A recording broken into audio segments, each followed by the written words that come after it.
Ini udah jam berapa sih? Aku belum berangkat. Iya nih, udah kesiangan. Mana sih? Aku gak bisa berangkat. Lama banget. Kita kan mau buat video perkenalan. Segera apa nanti? Paling telat. Apa? Biasaan deh.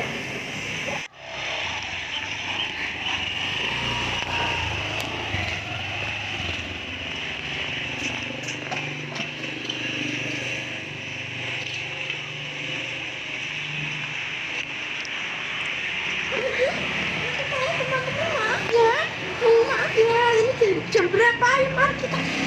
Ayo kita masuk aja. Halo teman-teman, kita mau memperkenalkan diri nih. Saya Ananda Putri Fadila. Saya Anggul Ulul Maknun. Saya Fiantika Agustina. Saya Mutiara Salseyika. Di sini kita sedang melaksanakan PKL di Puskesmas Mejobo selama 3 bulan. Dari mulai bulan Mei sampai dengan bulan Juli. Selama PKL, kita melakukan beberapa kegiatan-kegiatan tertentu. Sebelum mengetahui kegiatan tersebut, kita harus mengetahui lokasi dan apa saja sih yang ada di dalam puskesmas tersebut. Puskesmas Mejobo. Puskesmas ini terletak di Jalan Raya Kesambi, Kecamatan Mejobo, Kabupaten Kudus. Mempunyai 6 desa binaan atau wilayah kerja, yaitu Desa Temulus, Kesambi, Jojo, Hediwarno, Tenggeles, dan Bolan Tepus. Puskesmas ini mempunyai tata nilai. Tata nilainya adalah ceria, cepat, rapi, inovatif, dan aktif. Juga mempunyai visi dan misi sebagai berikut. Visi, Kudus bangkit menjadi kabupaten modern, religius, cerdas, dan sejahtera. Misi yang pertama yaitu mewujudkan masyarakat Kudus yang berkualitas, kreatif, dan inovatif. Misi yang kedua yaitu mewujudkan pemerintahan yang semakin handal untuk peningkatan pelayanan publik. Di Puskesmas Mejobo tersebut tentunya memiliki fasilitas yang lengkap dan memadai untuk pasien. Salah satunya terdapat ruang pemeriksaan yang diantaranya yaitu ruang IGD, ruang KIA, ruang imunisasi, ruang poli umum, ruang gigi, ruang KB, apotek farmasi, ruang anak, ruang rawat inap, dan yang paling terakhir yakni ruang laboratorium, yaitu di mana ruang tersebut yang digunakan kami selama PKL. Nah, sekarang udah tahu kan apa aja sih yang ada di dalam puskesmas tersebut? Selanjutnya, yuk ikuti keseharian kami selama di puskesmas. Pertama-tama, kita sampai dan masuk ke dalam puskesmas pada pukul 06.40 WIB. Setelah itu, kita masuk ke dalam ruangan laboratorium. Sebelumnya, kita ingin meletakkan tas terlebih dahulu nih. Nah, setelah meletakkan tas, jangan lupa melakukan absensi ya teman-teman, agar tercatat untuk kehadiran absensinya. Dan jangan sampai bolos. Setelah melakukan absensi, kita menuju ke ruang laboratorium untuk membersihkannya. Kita membersihkan laboratorium dimulai dengan menyapu ruangannya.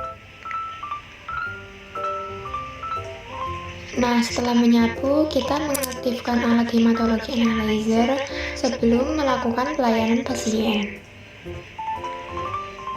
Setelah mengaktifkan alat, kita membersihkan meja kerja terlebih dahulu menggunakan alkohol agar steril. Dan jangan lupa untuk menata agar terlihat rapi. Dan beginilah suasana laboratorium kita setelah dibersihkan.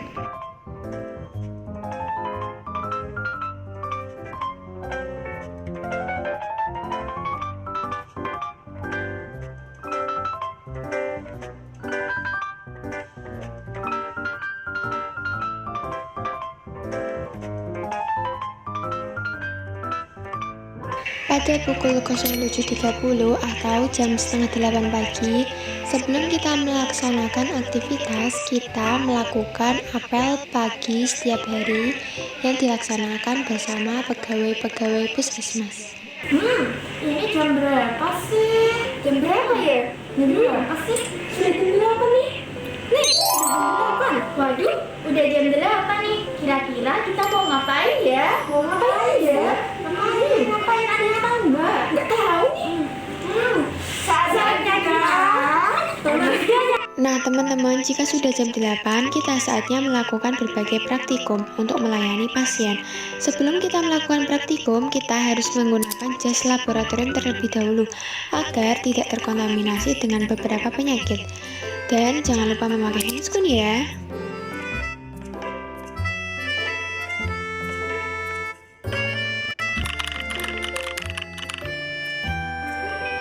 Administrasi.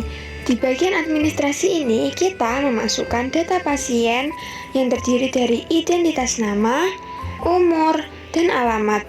Nah, selanjutnya setelah kita melakukan pemeriksaan, kita juga di sini memasukkan hasil lab dari yang kita periksa ke dalam buku administrasi. Pertama-tama, hal yang harus dilakukan sebelum melakukan pemeriksaan yaitu melakukan pengambilan darah. Pengambilan darah ini merupakan tindakan memasukkan jarum ke dalam vena yang umumnya dilakukan untuk mengambil darah yang akan dipakai dalam analisis hematologi.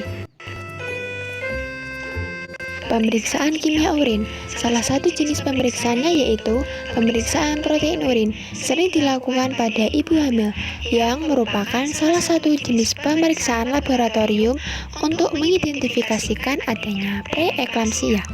Pemeriksaan ini bertujuan untuk mengetahui gambaran kadar protein pada ibu hamil. Selanjutnya terdapat pemeriksaan kimia darah. Pemeriksaan kimia darah terdiri dari glukosa, kolesterol, dan asam urat. Pemeriksaan tes strip ini memiliki warna yang berbeda-beda. Pemeriksaan ini bertujuan untuk mengetahui status kesehatan yang dimiliki oleh pasien. Selanjutnya terdapat pemeriksaan darah rutin. Pemeriksaan darah rutin akan memberikan hasil kadar hemoglobin, jumlah eritrosit, jumlah leukosit, hematokrit, jumlah trombosit, dan hitung jenis leukosit.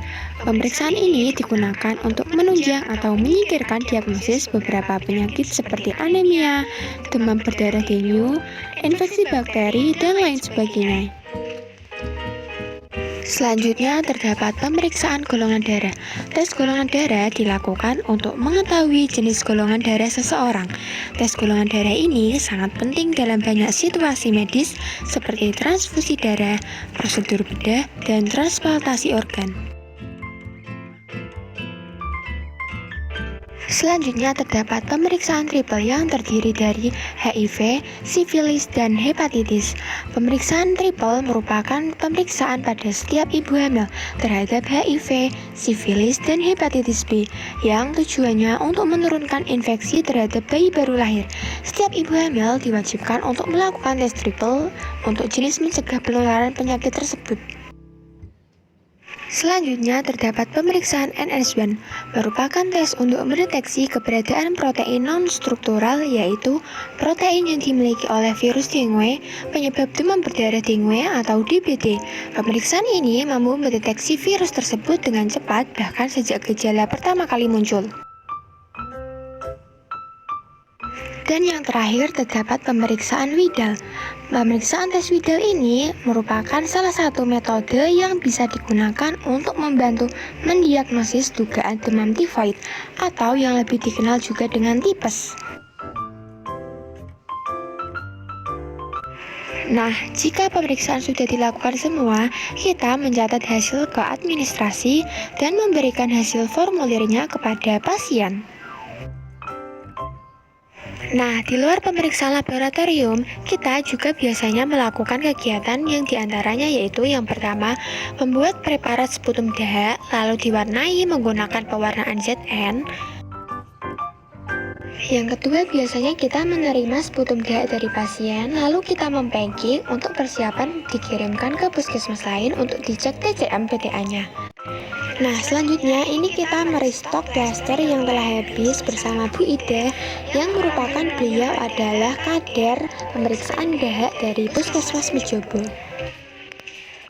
Nah, di samping itu juga salah satu dari kita biasanya mengikuti posyandu desa yang didampingi oleh Bu Liro yang dimulai dari mendata pasien, memeriksa GJO pada pasien, dan memberikan obat sesuai dengan gejala yang dialami.